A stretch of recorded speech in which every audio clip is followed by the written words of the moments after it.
Greetings and welcome to the Here We Stand podcast. We have made it to 2025 and a new year.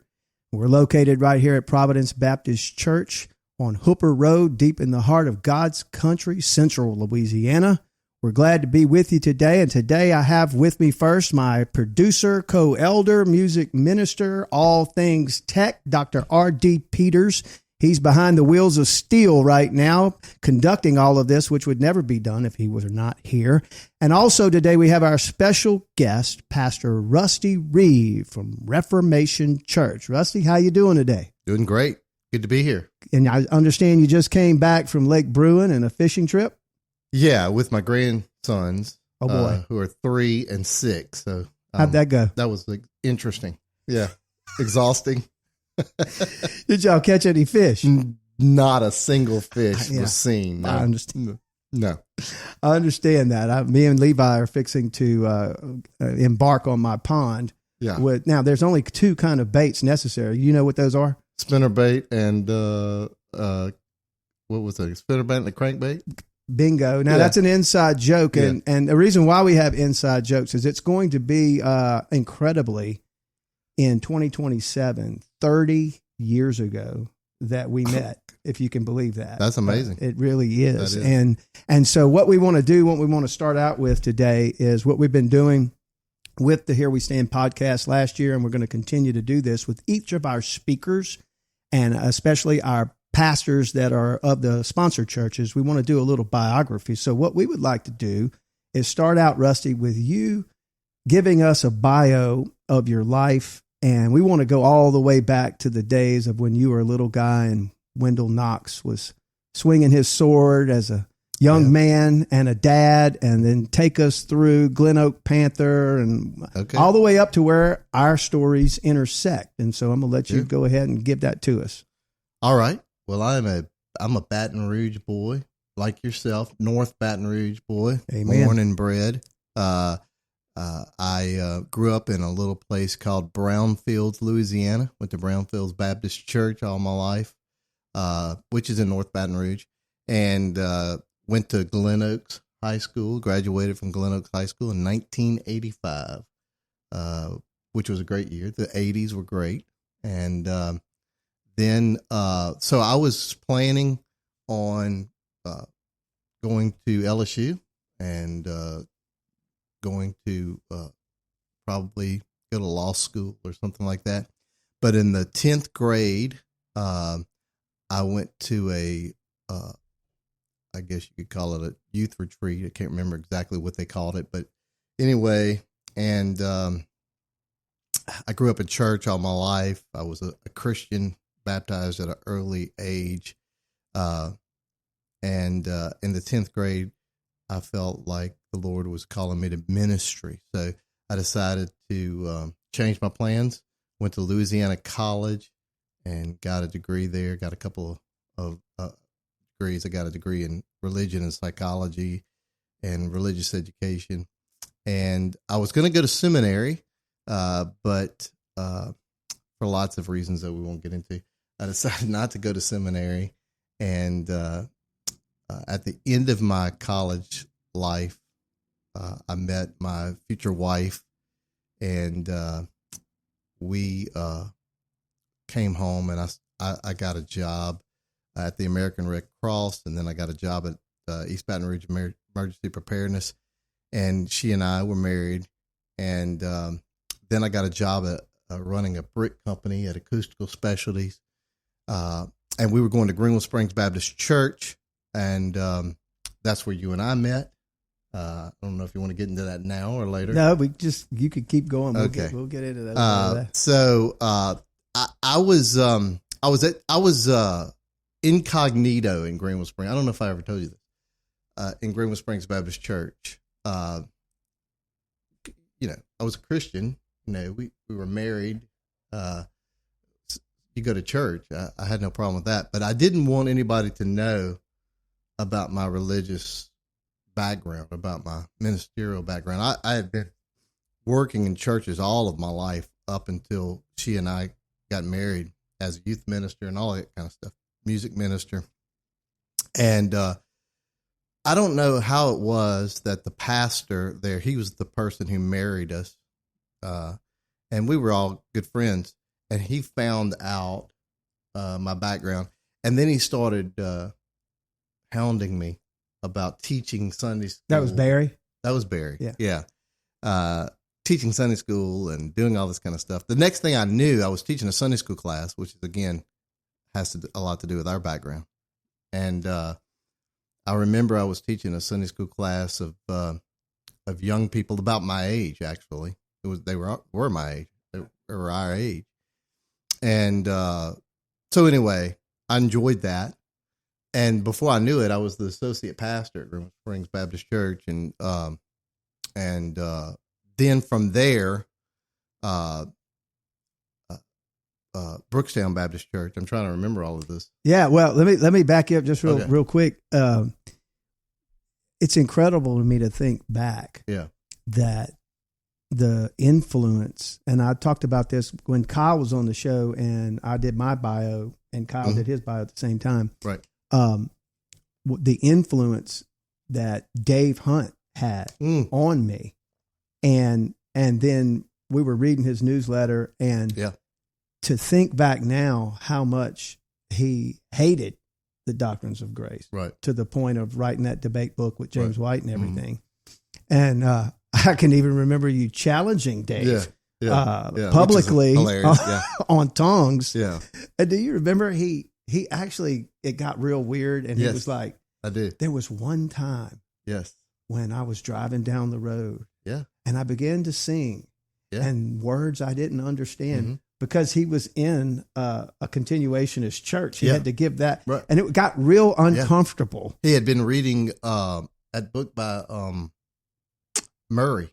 Yeah. Andrew Murray. Yeah. Absolute Surrender. Yeah. So he was, so we like, it was really, if I think back, most of a consensus of people I've read said that the internet really went mainstream. Most writers say in 1996. And so whenever we met, if you think back, it was kind of on the cusp of the Reformed resurgence. Yeah.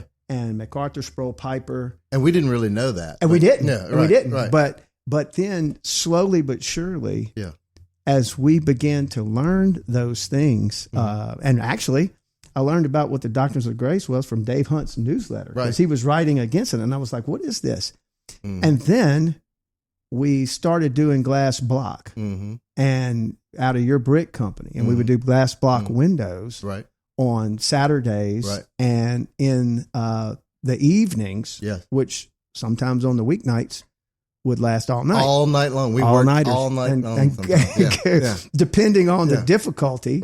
Right. And so we have many stories. People that know us best know we have many stories from those days and other things beside glass block. But is there's one story you could think of, what would be the one that maybe we want to share? Well, there's so many. Some I can't share. Yeah. And not because we did anything wrong. But this is true. It's just too much to share. But I guess, the kids' favorite was the time that we almost killed Mike the Tiger. Yes. At LSU. Yeah. Now, wait. I want you to tell that story, but okay. I need to preface it. Okay. Because the preface is one of the things that was extremely consistent in our glass block days. Yes. Was when we got to the job, there would at least be one thing that you forgot to put in the truck. That's right. And we would have to leave. Oftentimes many things. Yeah. Yes. So go ahead and tell us what happened that day when you forgot something in the truck. And we are at the old cage. Now it's not the new cage. This was that old cage that he was in. Somehow we had I don't know. And this is probably more me than you. I was definitely the one that got us into all this trouble because I had a lot of contact at the brick company. And for some reason, people were contacting me like I was a real contractor and giving me real jobs. Yeah. And I big ones, had big jobs, zero contracting experience. Right. LSU, zero ability to do anything. So LSU contacts me and says that, Mike the Tiger, this was many years ago. This was in the 90s, I guess. Yeah. And this was before they built the fancy new cage and everything. And so it turns out that Mike the Tiger had a glass block window, which is little cubes of glass, that look like glass blocks, and they're put in with mortar. And this is what we did. I sold them at Acoustical Specialties, and we would install them. And so I said, yeah, sure, I can do that. You always say, yeah. Always, it didn't matter what it was. State capital. No problem. Glass block it. No problem. I got it. So it was in the summer. It was very hot. And we took off to LSU to do the job. And I had forgotten, I don't remember what it was. I think it was a drill or something essential for sure. Yeah, something essential. So, but before we did anything, so we got there and Mike the Tiger had been isolated. We met the young guy who was because part of his new cage was being built. Yes, remember, right. Attached to the they old were one. Adding it on. So we met this young guy out there who was an intern or a grad student or something, and he was showing us. It was fascinating. He was showing us all about tiger memory. He took the big frozen cow tail, and threw it out there, and the tiger jumped up and ate it, and we were all, oh wow, and it was really cool. So Mike the Tiger had been isolated from his normal area. And so we commenced to shattering glass and knocking the glass out. And we took the glass block out of the window. And that's when we realized we needed something. And wasn't there something that they told us that was very important before we went to leave? That he couldn't be isolated from the water? Right. And actually, they didn't tell me that. They didn't tell me that. Okay. Until afterwards. But I thought that was pretty key information that they could have told us, but they didn't tell me that. That's right. You're exactly right. They didn't tell us. That's what it was. I didn't know That's that. right. It was about 115 degrees. Yeah. And he needed water like every 15 minutes or so. Who knew tigers had to have water? I knew they drank it, but I didn't know they had to have it. And what was the average time that we would go every time to Home Depot? Like how long? Oh, at least a couple hours because we ate lunch. Right. So anyway, we left to go. I never will forget this. I don't know if you remember this. When we pulled back up, walked up to the thing, there was a crowd of people there, including the what do you call it? The keeper, the head guy over LSU veterinary stuff. So anyway, and he was livid. Yes, and we were like, mad. "Oh, look at this big crowd! What's going on? What's going on?"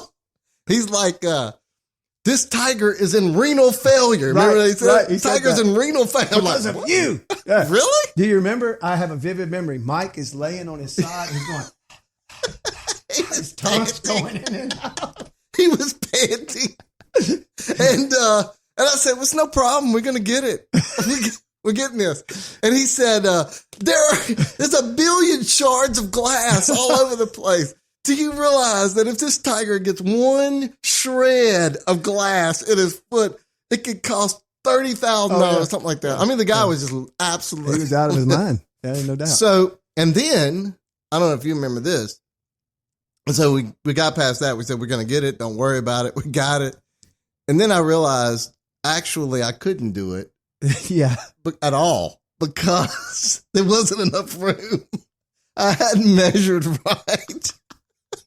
That's right. To put the window We couldn't even do it. Couldn't even do it. We just destroyed it. That's all that happened. I had to call a friend of mine who was a brick mason. That's right. I forgot. And the crew. And they came and they actually installed the block while we watched and we cleaned it up. Yeah. And we left and Mike lived. He got the proper hydration. Yes. And he was good to go. And he did die.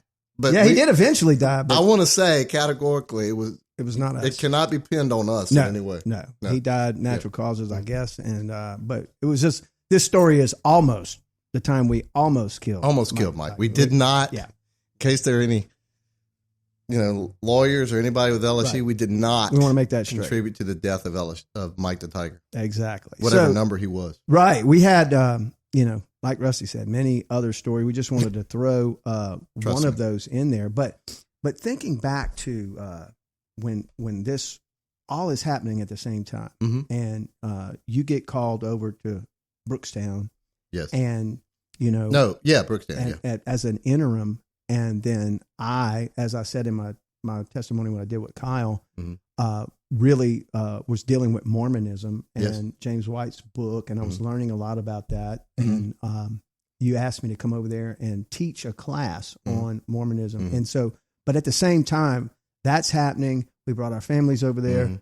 Mhm. We're doing glass block Yeah. in the evenings, on the weekends. Yeah. But this thing about the doctrines of grace keeps hitting us. Mhm. And so then we begin to discuss it. And I don't know at what point along the way, because I can't remember, Ed Lacey comes into the picture. Yes. And we go to At hear Brother him Moat preach at Church. But that But was Road. after we. Yeah. That yeah, was after. That's right. That's Yeah. right. But then you called Brother Huey Moat. You remember that? Yeah. On a glass block job. Yeah. And that's exactly right. Yeah. And he was all the more anxious to Yeah. come. And he came to Wendell's house Yes. on Comite Drive Right. with a big stack of books. And we had a couple of guys with us. And Yes. he's passing out Yes. abstract of systematic Yes. theology, James right. Pettigrew, Boyce, other books. Uh-huh. And we then, but if you remember, I remember, we didn't automatically just say, oh yeah. No. We were really struggling with it Yeah. and debating it kind of Yes. back and forth, not just in a way that was kind of counterpoint, Yes. devil's advocate. What about this? What about that? Mhm. And then you get called to what was then Friendship. Well, it was so actually, I got called to Friendship first. So Mm-hmm. we were at Brookstown, and so it was 1 year. That's right. And you remember they thought about calling me as pastor, but they decided not to. Right. They wanted full time. We got to add this because this is really cool. So they decided not to Mhm. do because I was too young or something like that. And they wanted full time. They wanted a full-time. full-time Yeah, that's guy. right. Still, That's right. They And were I still at that point. I wanted to be full time. I didn't want to be full. So that ended, and one right there. So many of these things happen at the same time. Right.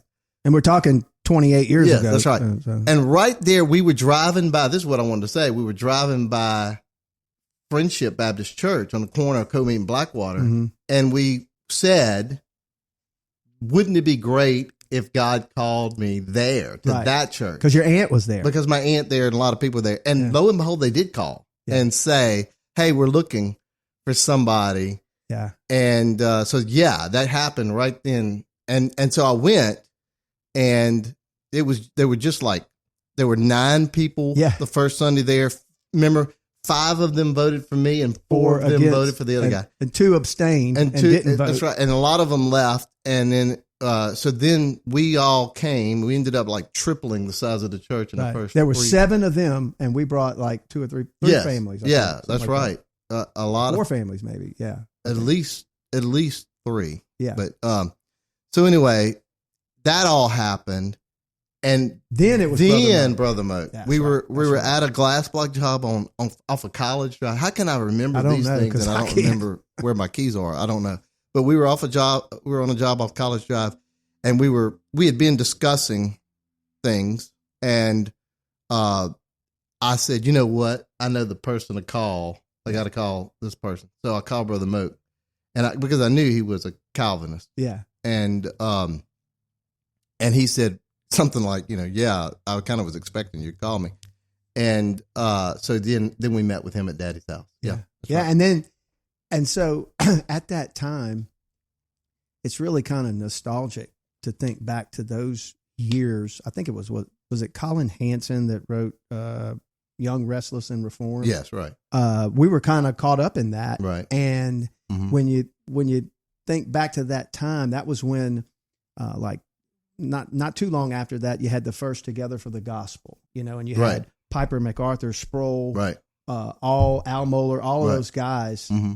and they were all kind of unified. Right. And the whole point was Together for the Gospel. Right. Boy, Yeah. how things have changed over Everything's the changed. last almost 30 years within the Reformed tent Yeah. of guys going in different directions. I kind of long for that time. It was a simpler time. It was a simpler time. I remember. So at the same time when we were talking to Brother Moak and all that, and kind of getting going at Friendship, at the time it was called Friendship, we discovered James White Right. and John Piper. Yeah. Do you want to know how James White came into place? You may not remember this. No. Think about this. This goes all the way back to Greenville Springs when Uh-huh. when we first got a hold of James White, Right. but didn't really know who Right, he was or right, what he was right, about. right. Joe Hanna said, "Hey, you're dealing with Mormon elder. I saw a book in the Lifeway, I had no idea. and it was called "Is the Mormon My Brother?" Now, he certainly didn't have any idea of James White's theology No, or he did any not. aspect of any of James Joe, White. we love you, but But you know. yeah, but he saw Yeah, the book, yeah, Mormon. Hey, yeah. read this. Right. And then somewhere along the line, we connected the dot to Yeah. the dividing line, I forgot. and that was Okay. right in the early years. So I just wanted to Ah, throw that in there. absolutely. Yeah, all of that was kind of mishmash because everything was happening so fast. It was. It really was. But the church grew Mm-hmm. pretty quickly. And Mhm. so now let's think about right now. Let's Mhm. kind of fast forward Okay. because something happened last year at what's now called Reformation Church, Friendship Now Right. Reformation Church. And I should say this, if you don't mind. Yeah, go ahead. The reason why we changed the name. Okay. So we changed the name. I mean, obviously, we like the idea of the Reformation and things like that. Right. But there was another reason we changed the name, and that's because so many people were confusing us with other friendships and fellowship Yeah. church. Yeah. And so we decided we would change the name. Yeah. Yeah. I mean, I go down Plank Road. They got Providence number 1 and Providence number 2. I know. I guess we're Providence number 3 for this year. I don't know. People ask. I looked up Providence on the internet, and then Topeka, Kansas. Well, yeah, they probably got 5,000 Providences all over. Right. But yeah, that's not a bad idea. But last year, in the fall, Mhm. there was a terrible fire, and really just completely destroyed. The building had to be torn down to the slab, Mhm. and the slab is out there now. Kind of take us through that night, and then I'll interject where I even came in on that situation. What was happening that evening? Well, so it was an amazing thing. So we were actually living at the church at the time, and on the side of the building, not where the fire was. And somebody came and knocked on the door and said, "Hey, the church is on fire." And And that was Sheriff Gotro's son. yeah, it was. Yeah. And I ran out to the front, and sure enough, the south side of the church was on fire. My first impulse was to grab the hose, Yeah. but I realized that's futility. And it was a tough moment. Maybe I should say, we've had adversity with natural disasters and things like that at the church because in 1993, in 2003, I got a call at midnight, and the T building in the back was on fire and burned down because a young man had borrowed, quote unquote, his dad's truck. That's right. At about midnight and was joyriding down Blackwater Road, jumped over the ditch, went through the playground, ripped his gas tank, hit the back building and caught the building on fire. And he was fine. But so that happened. And so we kind of recovered from that. Actually, the Lord was really gracious to us. We were able to get 2 new T buildings. And then in 2016, like everybody else, I lost so many people. We flooded. We had to rebuild the whole thing through that. So when I was out there looking at that, I'm thinking, here we go again. Right. And so it all burned, and we just realized that this was God at work again. Yeah. And it is God at work. We that day that the fire happened, we had about 125 people crammed into that little 40 by 100 That same building. day. Yeah. That same day. And that It was morning Sunday. service. The It was Sunday morning Sunday. service. Yeah. And we were already feeling, pressure, but, when you're a small church, you don't have a lot of money and you don't know how you're going to be able to build a new building and everything. So we just kind of kept putting that off. And it was almost like the Lord was saying, well, we're not going to put that off. But he has some unique ways right. moving. I remember I lived right around the corner, literally like a minute and a half away from the church. And I was Sunday night football, laying in the bed with the grandkids happened to be in there. Now, the grandkids know in football season, there's no Paw Patrol in Pawpaw's room. Right, if you right. come in there with Pawpaw, it's Sunday night football, right? And so Christy was in there too. And she gets a call. Mm. And she's like, what? You're kidding. Yeah. We're on the way. And I'm sitting there like, what? And I think she said, friendship's on fire, because she's just thinking friendship, course, know. Still. And I said, all right, let's go. We loaded up. We were in our pajamas. We loaded up the grandkids. We zoomed down there. And I get around the corner, and I see the fire trucks and the flames. Yeah. And we rush up. And it was really a surreal moment for you and I to be standing there in that parking lot looking at that building on fire where I had started out ministry at. And then, I look around and y'all are all in your pajamas. Here comes the mayor of Central. He's in his pajamas. And it was just surreal. But through, as often as God does, through tragedy, some really neat things have happened, as you can see the hand of God moving through the fundraising that's happened, and also the Channel 2 getting involved with coming out to do stories on the church, right? Mm-hmm. Yeah, no doubt about it. And not only that, but the church has grown. I mean, so we went, thanks to you and Danny Miller and Mike Morris, really just being gracious to us. Once again, Foster Road opened their doors to us like they did after the flood. And for us too, yeah. I mean, what could we say? We just like standing there with, our hat in our hands, help us, or, And let me interrupt you. Classic line. When I called Mike Morris that very night, and I said to him, I told him what was happening, and, they could really use a place for Wednesday. I know they want to pray Wednesday night. Can they come over there? And Mike just real deadpan. Well, we're like the Salvation Army. Everybody come, just don't come drunk. Yeah. Yeah, sounds like him. Yeah. But they are been so, what an example. Yeah. And I'd like to say it for Foster Road Baptist with Mike Morris and his wife Nelwyn and Danny Miller, music minister, and his wife Sandy, and all you folks over there at Foster Road, having both taken us in our time of need and Rusty's church. Y'all have been a great example to us in how church cooperation is really supposed to happen. And so now we've got a fundraiser coming up, right? At First Baptist Livingston. Yes. And that's going to be May 17th. May 17th, yeah. And Brian Gunner and all of the brothers in Here We Stand have also been super gracious, along with you, and have just kind of really come alongside of us. And this is a perfect example of this, because really this wasn't my idea at all. This was you and Brian brainstorming this. And so he's excited about it. He's going to cook a bunch of meat. Brisket, which is really good. Yeah. We've tasted some of it. Yeah. And we're hoping to be able to raise a little capital. Absolutely. And really, I mean, the insurance can only go so far. Right. So there's money on top. It's unbelievable how much it costs to build a church. This day's prices for building materials alone is incredible. Concrete, I mean, just incredible. We're at Foster Road, so we're looking around at Foster Road, and I realized that, the Foster Road Baptist and Brownsville Baptist, which are sister churches, and Brownsville is where I grew up, they were built in the, 50s, 60s, somewhere around there. And these are blue collar churches. These are not First Baptist Church, Baton Rouge, or anything like that. The people in these churches were not really professionals. They were plant workers and those kinds of folks.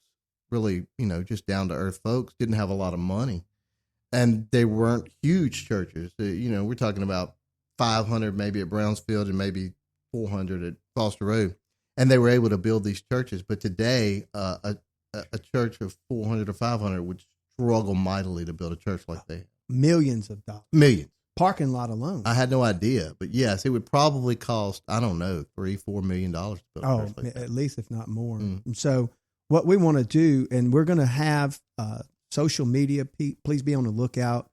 When we get all the details together, please be on the lookout on social media, on our pages and the Here We Stand pastor pages and church pages, where we're going to outline everything.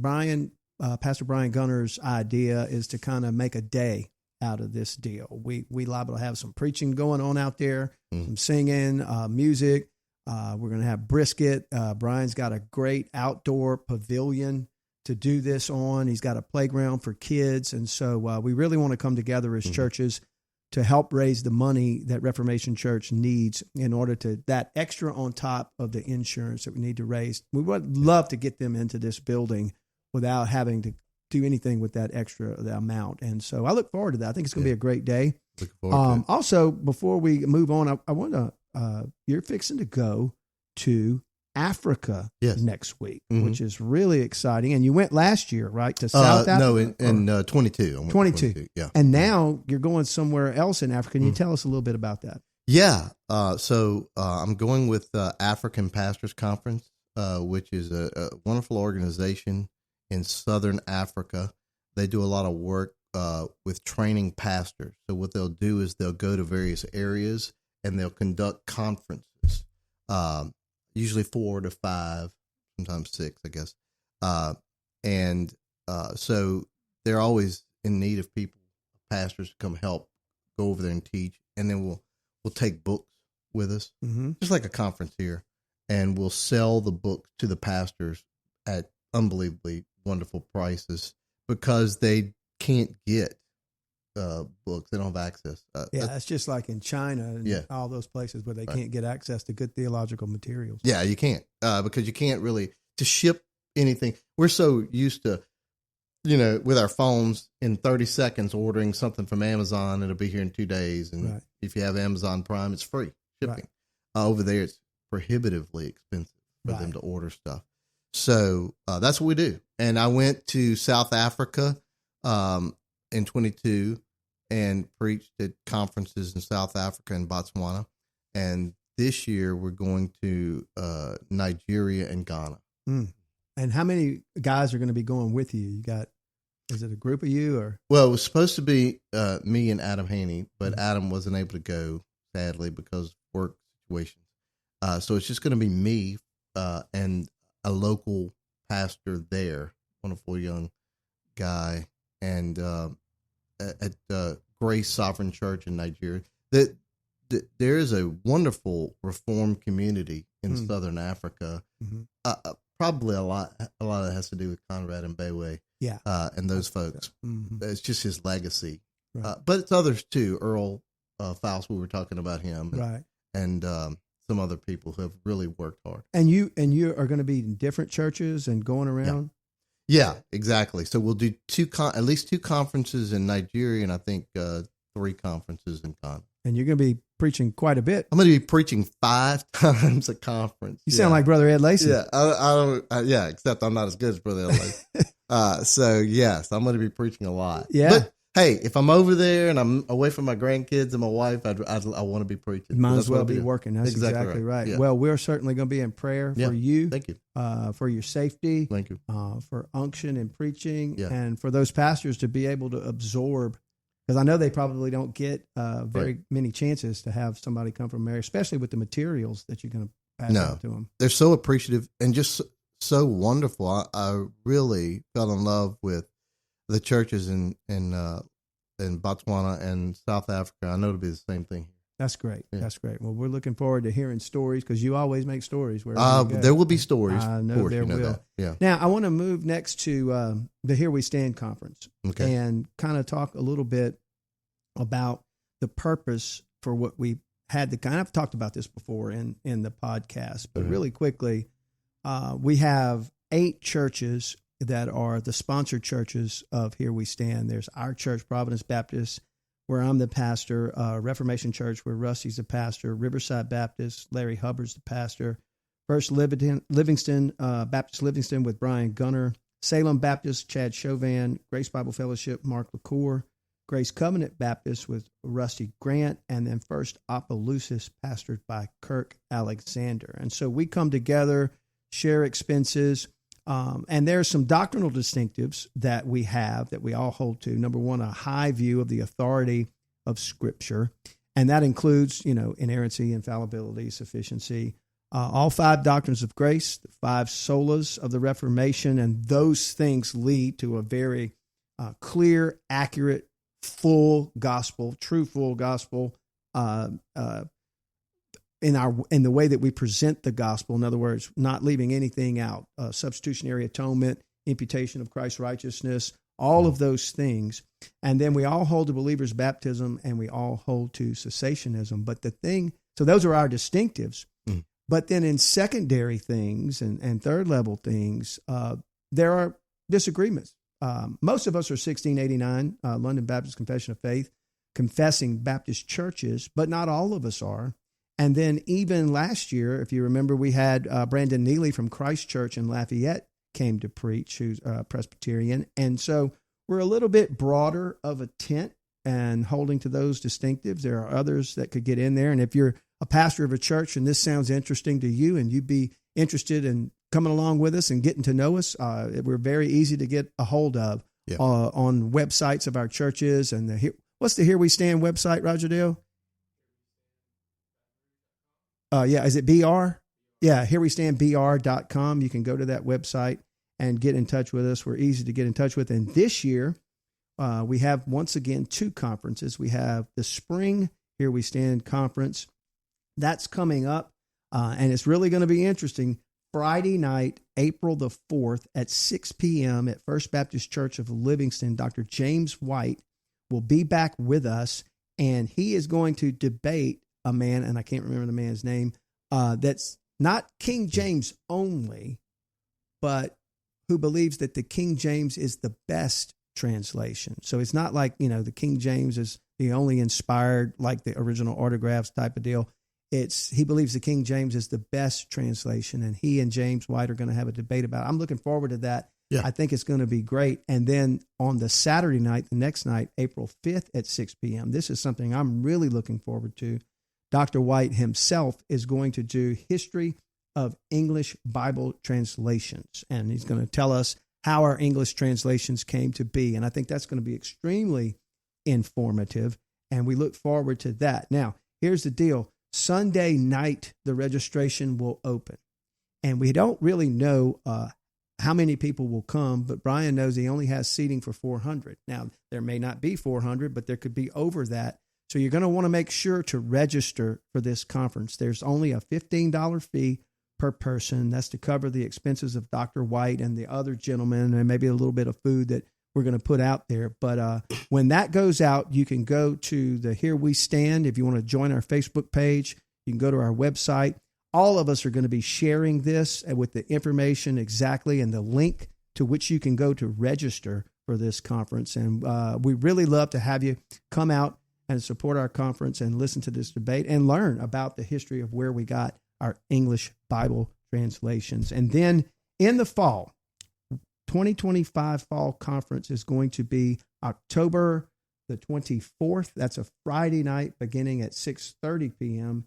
And then Saturday, October 25th, starting at 10 a.m. We usually go till about 2:30 or 3. There'll be a lunch that's provided on Saturday. There'll be desserts. The sponsored churches come together and bring food to supply both of those. And never a lack of food. It's always a lot of food. If we can't do anything right, yeah. The Baptists, especially the Baptist contention of this conference, will make sure right. that we eat well. Mm-hmm. But this year's conference title is Our Sovereign God. And I really wish people could be involved in our brainstorming session when we think up. I just kind of sit back and let the smart guys do it, and I don't interject too much. But the brainstorming sessions to how this comes about is really interesting to be a part of, and I'm thankful to be a part of it. But what we've decided is that we're going to take that topic, Our Sovereign God, and then we're going to have some questions that we're going to ask as the titles of each message. So, for example, the very first and obvious question is going to be, how sovereign is God? And Pastor Mark LaCour from Grace Bible Fellowship is going to take us through all the ways biblically in God's revelation how God is sovereign over everything, and he'll give those examples. But then we're going to go to some questions that I think everybody has, whether you're new to the doctrines of grace, whether you've come to the doctrines of grace. It's a great topic to talk about. If God is sovereign, why do we pray? What's the point? Pastor Larry Hubbard from Riverside Baptist is going to give us that message. And then next, you'll be preaching on, if God is sovereign, why press on? Why endure to the end if he's sovereign over everything? And then we'll have Brian Gunter from First Baptist Livingston. He is going to answer the question, why vote? Which is perfect for him with all the work that he, and did you know that Brian is the favorite pastor of Jeff Durbin? Did you know that? Of course he is. Just ask him. I was just wondering if you had heard that. Brian will be preaching on why vote. If it says in Romans that God has ordained all who are in power, in secular power, why do we vote? Right. And then lastly, Rusty Grant, pastor at Grace Covenant Baptist Church. If God is sovereign, why tell? Why go out and why go to Africa and preach to people? Why have evangelistic messages here in the States? If God's already ordained who is going to be saved, why do we do that? So I think it's going to be a great way to learn those distinctives between sovereignty and responsibility. And I'm looking forward to that. That's going to be, and of course, you're going to be seeing on social media, we'll be putting all this out a month beforehand for you to put in your memory bank. And remember this, that our conference can only be as successful as your attendance. And we would really love for all of you to come out and be a part of this conference that's growing each and every year. Well, Rusty, anything else you can think of before we sign off for today? No, except just to reiterate that I hope that people will turn out for the conference, both for James White and for next year. I think it's going to be great conferences. And we, again, hope you can make it out for the fundraiser, too. We'd love to have you on May 17th. Absolutely. May 17th, when you are looking on social media, be on the lookout for those posts. We'd love for everybody to come together, have a great, fun day, eat some great brisket, and raise some money to help Reformation Church get their building and be in there as quick as possible. So for now, we're going to sign off for another Here We Stand podcast. Be on the lookout. Some more will be coming up soon with these pastors who are going to be preaching at this conference. And we bid you farewell and God bless.